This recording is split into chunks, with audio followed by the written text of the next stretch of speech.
Hey guys, hey my YouTube family, आप लोगों का स्वागत है मेरे न्यू ब्लॉग में। तो आप सभी को पता ही है कि मैं अब जा रही हूँ महाकुंभ, क्योंकि पूरी दुनिया सब विदेशों से लोग आ रहे हैं, तो फिर हम अपने देश में ही रह के क्यों नहीं जाएं। तो ये मैं तैयार हो चुकी हूँ सुबह सुबह जाने के लिए, और घर से निकल चुकी हूँ क्योंकि मुझे अपनी बहन को पिक करना है और हम दोनों ही साथ में जा रहे हैं, बच्चों को लेकर नहीं जा रहे हैं। और यहाँ पर मैंने अपनी बहन को पिक भी कर लिया है और हम लोगों को जाना है एयरपोर्ट। बच्चों को ले जाने में थोड़ा सा रिस्क लग रहा है क्योंकि इतनी न्यूज़ सुनने में आ रही है, इस वजह से। और ये हम लोग पहुंच चुके हैं एयरपोर्ट, और मुंबई जो एयरपोर्ट है वो बहुत बड़ा एयरपोर्ट है। यहाँ का और बेंगलोर का एयरपोर्ट सब बोला जाता है कि सबसे बड़ा है, जहाँ तक मुझे पता है हमारे देश में।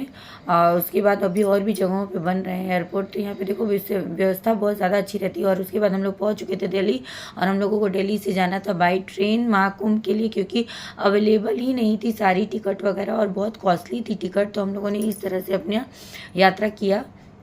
और ये देखो हम लोग पहुंच चुके हैं, और यहाँ पे एक स्टॉपेज आया जहाँ पे हम लोग सारी चीज़ें खरीद रहे हैं अपने लिए, क्योंकि हम दोनों को रात में कुछ तो खाने के लिए चाहिए। हम लोग बाहर से ज़्यादा चीज़ों को नहीं खाते हैं, ऑयली फूड को। तो ये देखो हम लोग पहुँच चुके हैं, मॉर्निंग का टाइम हो चुका है और सनराइज़ हो चुका था, इतना अच्छा लग रहा था यार। और फिर हम लोग का एक और स्टॉप था जहाँ पर हम लोगों को थोड़ा सा चाय पानी पीना था। तो हम लोग यहाँ पे ट्रेन से उतरने के बाद वेट कर रहे थे, क्योंकि मेरे भाई और बहन भी आने वाले थे बनारस से। तो हम लोग यहाँ पे वेट कर रहे थे चाय वाय का, और फिर उसके बाद हम लोग आगे बढ़े। और यहाँ पे ग्रीनरी देख रहे हो ना आप लोग, कितना मस्त लग रहा था ना। और नदियाँ तो बहुत ही सुंदर और प्यारी लग रही थी। तो ये देखो आप लोग हमारे साथ पूरा व्यू एंजॉय करते हुए चलो। और ये महाकुंभ मेला तो आप जानते हो कि कितनी इसकी महत्ता, और बाप रे ट्रैफिक देखो, ट्रैफिक इतनी कि हम लोग जैसे रेंगते रेंगते आगे बढ़ रहे थे। तो अंत में हम लोगों ने अपनी जो ऑटो थी हम लोगों ने छोड़ दिया वहाँ पे, क्योंकि हम लोग रेलवे स्टेशन से ऑटो के थ्रू ही आ रहे थे, पर बहुत ज़्यादा ट्रैफिक था। तो हम लोगों ने इसको छोड़ा।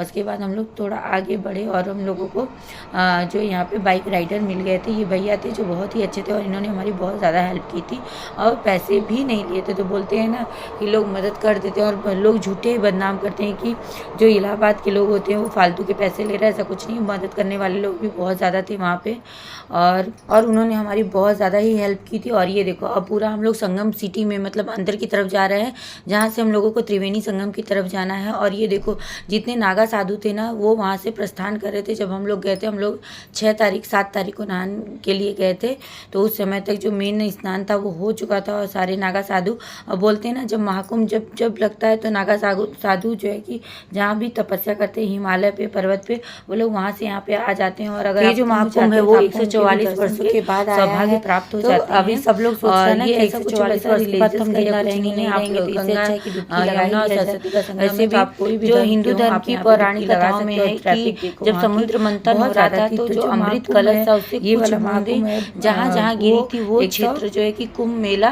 क्षेत्र बन गया। और वहीं पे जो है कि कुंभ का मेला लगता है, और हर 12 साल में ये मेला लगता है। और जैसे ये मान्यता भी है कि बूंदें हरिद्वार में, प्रयागराज में, उज्जैन में और नासिक में गिरी थी। तो आप सबको पता होगा ना कि 2027 में नासिक में भी मेला लगने वाला है, और इन 4 जगहों पे मेला लगता है, और इन जगहों को बहुत ही पवित्र माना गया है। महाकुंभ में स्नान और पूजा करने से कई गुना अधिक पुण्य की प्राप्ति होती है। महाकुंभ में देवताओं ऋषियों का भी अत्यधिक पवित्र माना गया है। महाकुंभ में लाखों श्रद्धालु, संत और महात्मा और अखाड़े और नागा साधु भी सम्मिलित होते हैं, जिनके दर्शन हम कर सकते हैं। उसके अलावा हमको इनके दर्शन कभी नहीं मिलते। और ये देखो हम लोग मेला क्षेत्र में पहुंच चुके हैं। ये है प्रयागराज का एंट्री गेट, और ये पूरा मतलब व्यवस्था तो बहुत अच्छी थी, लेकिन भीड़ भी इतना था कि सारी व्यवस्था रह के भी क्या करेगी, कुछ नहीं कोई कर सकता था, बहुत ज़्यादा ही भीड़ थी। लेकिन ये था कि वहाँ पे इलाज के लिए, हर चीज़ के लिए सारी सुविधाएं आपको मौजूद थी।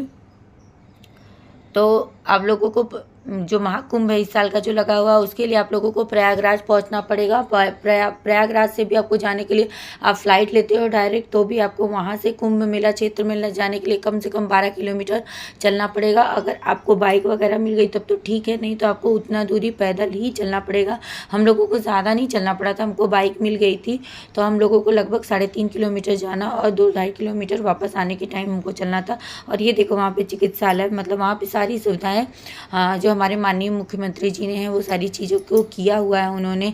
और ये देखो पूरी चिकित्सा की पूरी व्यवस्था वहाँ पे हुई थी, और किसी को भी कोई भी ज़रूरत हो तो वहाँ हो सकती है। आप लोगों को ऐसा लग रहा होगा ना ये खाली खाली जगह, नहीं बिल्कुल भी नहीं है। और ये मुझे अपने भाई हमारा भाई वहाँ पे वेट कर रहा था, तो ये हम लोग वहाँ पे उसके साथ मिल गए थे। और ये देखो संगम क्षेत्र जाने के जो रास्ते हैं वो कितने प्यारे प्यारे बनाए हुए गए थे। और हम लोगों को छोटे जो लेटे हुए हनुमान जी थे, सॉरी, उनको भी उन्हीं के रास्ते से हम लोग गए थे, और वहीं पे हमारा भाई वेट कर रहा था। भीड़ तो बहुत ज़्यादा थी गाइस। और ये देखो पूरा अंदर का मेला क्षेत्र, और जगह जगह खाने पीने की चीज़ें, आपको सब चीज़ें मिल सकती हैं शॉपिंग के लिए। हम लोगों ने तो इतनी शॉपिंग कुछ की ही नहीं, क्योंकि हमारे पास इतना टाइम नहीं था। तो ये देखो सारे लोग अपना झोला डंडा सब कुछ उठा के जा रहे हैं। और मतलब आस्था होता है ना कि आस्था, इस आस्था में सब लोग डुबकी लगाना चाह रहा था, वो वाली चीज़ थी। और वो देखो वहाँ पे बेचारे कुछ लोग अपना पेट पालने के लिए भी उसी में अपना मेहनत कर रहे थे। जो कुंभ मेला है हिंदू धर्म में माना जाता है ना कि जो अमृत की बूंदें थी वही जहाँ जहाँ गिरी हैं वहीं पे आपको कुंभ मेला लगता है। और इसका आध्यात्मिक महत्व बहुत ज़्यादा है। माना जाता है कि इस मेले में जो गंगा यमुना और अदृश्य सरस्वती हैं, क्योंकि सरस्वती जी को श्राप मिला हुआ था तो वो अदृश्य रूप में ही वहाँ पे रहती हैं। तो स्नान करने से सभी पापों से मुक्ति मिलती है और मोक्ष की प्राप्ति होती है। और ये देखो मैं भी पहुँच चुकी हूँ अंदर की तरफ। हम लोगों को अभी ज़्यादा दूरी नहीं चलना है, लेकिन टाइम अच्छा खासा हो गया था। और ये देखो लेटे हुए हनुमान जी के दर्शन आप लोग भी करके अपनी अपनी विशेष मांग सकते हो। और उसके बाद हम लोग थोड़ा और अंदर बढ़े तो अब यही मेन यहाँ से संगम शुरू हो रहा। और लाइटिंग वगैरह तो इतनी सुंदर लग रही थी यार, दूर से लग रहा था कि कोई एक नई सिटी बनी हुई है। और माघ में 12 तारीख तक ही माघ का था, तो माघ में स्नान का एक अलग ही महत्व होता है। और ये 26 फरवरी तक रहने वाला है, जो अंतिम स्नान है महाशिवरात्रि के दिन रहेगा। और वहाँ पे देखो साफ़ सफाई भी बहुत ज़्यादा थी गाइस वहाँ पे। और ये देखो हम लोग अंदर की तरफ पहुँच चुके हैं, और पूरा मतलब हर टाइम साफ़ सफाई हो रही थी, गंदगी का कोई नहीं था। और लेकिन ये हमारे ऊपर भी डिपेंड करता है कि हम चाहें तो हम भी ज़्यादा गंदगी नहीं करें वहाँ पे। लेकिन जाके यार जो फील हो रहा था ना वो आपको बताया नहीं जा सकता है। मतलब बहुत ब्लेस्ड फील हो रहा था कि नहीं चलो हम लोग भी आ गए। तो ऐसा माना जाता है ना हमारे शास्त्रों में कि बहुत ज़्यादा ही इनका महत्व था। और अब जब ऐसी जगहों पे जाओ तो वहाँ पे दान पुण्य जरूर करना चाहिए। हमारी तो मम्मी ने सारे सामान सब कुछ भेज दिए थे, क्योंकि हम लोगों को उतनी चीज़ें नहीं पता रहती जितना माँ लोगों को समझ में आता है। तो ये देखो हम लोगों का सब कुछ हो गया था। और ये यहाँ का देखो संगम द्वार है ना, संगम द्वार से बस हम अंदर ही यहीं से हमको एंट्री करनी है मेन अंदर की तरफ। मतलब कई जगह द्वार बने हुए थे, लेकिन ये मेन अंदर का पॉइंट था। और यहाँ पे बाथरूम वगैरह भी बहुत ज़्यादा बने हुए हैं, तो कोई आपको ऐसा प्रॉब्लम नहीं होगा वॉशरूम वगैरह का, तो आप जा सकते हो। और ये देखो हम लोग अंदर की तरफ जाते हुए हम लोगों ने ये ट्रिप तो बहुत ज़्यादा ही इंजॉय की थी, क्योंकि मैं तो प्रयागराज आई हूँ, लेकिन पहली बार गंगा यमुना के और सरस्वती जी के संगम में नहाने के लिए आई हूँ। और यहाँ पे देखो लोकल्स लोग भी बहुत ज़्यादा थे, और यहाँ पे मतलब हर चीज़ आपको अवेलेबल थी। तो ये देखो हम लोग अंदर की तरफ जाते हो, लाइटिंग देख रहे हो ना, इतनी अच्छी लग रही थी यार, इतनी प्यारी लाइटिंग लग रही थी ना। और देखो भीड़ ही भीड़, आपको कहीं मतलब ऐसा नहीं होगा कि आपको जगह दिखे, थोड़ा सा आपको ऐसा खाली लग रहा होगा। लेकिन ये देखो पूरा अब यहाँ से ही हम लोगों को अंदर की तरफ जाके नहाना, यहीं से घाट है आपका त्रिवेणी संगम। वैसे तो नहाना पूरा गंगा जी में ही आप नहा सकते हो, पर त्रिवेणी संगम के मेन महत्ता है। और ये देखो हम लोग इधर से जाते हुए अंदर की तरफ, मस्ती फन बहुत अच्छा लग रहा था। और बच्चों को नहीं लेके गए थे, तो बच्चों को लेके जाने से थोड़ा टेंशन बहुत ज़्यादा हो जाता है। और ये देखो मेरी डुबकी लग रही है गंगा जी में। और क्योंकि मेरे हस्बैंड नहीं गए थे तो उनका और अपने बच्चे का भी कपड़ा लेके मैंने डुबकी लगाई थी, क्योंकि बोला जाता है ना शास्त्रों में कि उन दोनों के नाम की भी डुबकी लगा लो कपड़े लेके, तो उनको भी उतना ही पुण्य मिल जाता है। तो ये देखो पूरा आपको त्रिवेणी संगम का पूरा नज़ारा कुछ इस तरह से दिखेगा, बहुत सुंदर बहुत प्यारा। और जो व्यवस्था थी ना वो तो बहुत ज़्यादा ही अच्छी थी, नीट क्लीन, इससे अच्छी व्यवस्था कोई नहीं कर सकता था, क्योंकि बहुत ज़्यादा गर्दी और बहुत ज़्यादा श्रद्धालु आ रहे थे। तो अगर कोई मतलब आरोप उठाए कि ये है वो है, ऐसा कुछ नहीं है, वहाँ पर व्यवस्था बहुत अच्छी की हुई थी।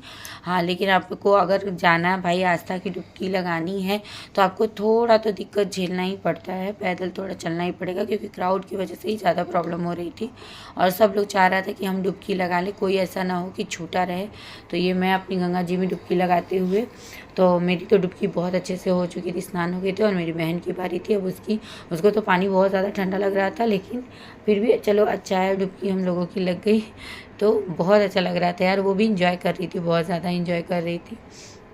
ये देखो पूरा पीपा पुल बना हुआ है ना, यहाँ पे सब लोग अपना अपना स्नान ध्यान कर रहे थे। और यहाँ पे स्नान ध्यान करके भगवान शिव का नाम लेके आप जो भी विशेष मांगो ज़रूर मिलता है। और उसके बाद हम लोगों ने अच्छे से अपना दर्शन वगैरह कर लिया था, टीका चंदन सब कुछ कर लिया था और हमारा टीका चंदन सब हो गया था। उसके बाद हम लोग आगे की तरफ बढ़ रहे थे क्योंकि हमको रिटर्न भी करना था और रिटर्निंग भी हम लोग बहुत जल्दी जल्दी ही कर रहे थे क्योंकि हम लोगों को उसी दिन पकड़ना था अपना फ़्लाइट, नहीं तो हमारी फ़्लाइट छूट जाती। तो उसके बाद देखो हम लोग रिटर्न करते हुए, और यहाँ पे व्यवस्था अच्छी तो थी, प्लस आप अपने हिसाब से भी चीज़ें अपनी मैनेज कर सकते हो। वहाँ रहने के लिए ठहरने के लिए भी स्थान है, तो ऐसा कुछ नहीं है, कोई प्रॉब्लम नहीं है कि आपको रहने वहने के लिए स्थान नहीं मिलेगा। और ये देखो हम लोग भी अपना चंदन टीका कराते हुए, और नहाने के बाद जब चंदन टीका करा लो, और वहाँ पे चेंजिंग रूम भी बहुत अच्छे अच्छे नीट क्लीन थे, तो लड़कियों के लिए भी कोई प्रॉब्लम नहीं थी। बस वहाँ जाने में जो प्रॉब्लम हो रही थी वही प्रॉब्लम है, क्योंकि सब लोग जाना चाह रहे थे तो ट्रैफिक बहुत ज़्यादा था। और यहाँ पे मैं टीका लगवाती हूँ, उसके बाद हम सब बारी बारी हम सारे भाई बहनों ने अपना टीका चंदन करवाया। और ये देखो मेरी बड़ी वाली बहन, उसके बाद उन्होंने भी टीका उका करवा लिया था वहाँ पे सब लोग। और ये देखो हमारा चंदन टीका हो रहा है, और यहाँ पे सब लोग अपना हर हर गंगे और महाकाल के उद्घोष कर रहे थे। बहुत ही अच्छा और शांति लग रहा था, दान दक्षिणा भी कर रहे थे। बहुत सारे लोग थे, अपनी जो सामान वगैरह यहाँ पे बहुत यूनिक सामान भी मिल रहे थे, अच्छे लग रहे थे सारे सामान ही। और यहाँ पे हम लोगों का टीका वगैरह हो गया था फाइनली, और अब हम लोगों को फाइनल अपनी डेस्टिनेशन से यहाँ से हमारा यहाँ स्नान ध्यान हो गया था। पर इतनी भीड़ थी, इतनी गर्दी थी कि हम और जगह नहीं जा पाए। उसके लिए हम कभी बाद में जाएंगे, इतना भीड़ में नहीं जाएंगे। तो यहाँ पे मेरा भाई भी अपना लगवा रहा था, और उसके बाद हम लोगों को फिर यहाँ से निकलना था बाहर। जल्दी जल्दी निकल रहे थे क्योंकि भीड़ बहुत ज़्यादा ही बढ़ती जा रही थी। ये देखो यहाँ पे भीड़, अब जब हम लोग रिटर्न जाना शुरू किए थे तो भीड़ और बढ़ने लगी थी। देख रहे हो ना आप लोग भीड़, ऐसा लग रहा था कि सब चीटे और नहीं होता पूरा ग्रुप में चलते हैं ऐसे, दूर से दिखने में आपको लगता है यार, लेकिन सब लोग एकदम बूढ़े से बूढ़े लोग भी आ रहे थे यहाँ पे करने के लिए। और ये देखो यहाँ पे नहाने के बाद ठंडी भी बहुत ज़्यादा लग रही थी। ऐसे तो ठंडी उतनी नहीं थी, पर नहाने के बाद ज़्यादा ठंडी लग रही।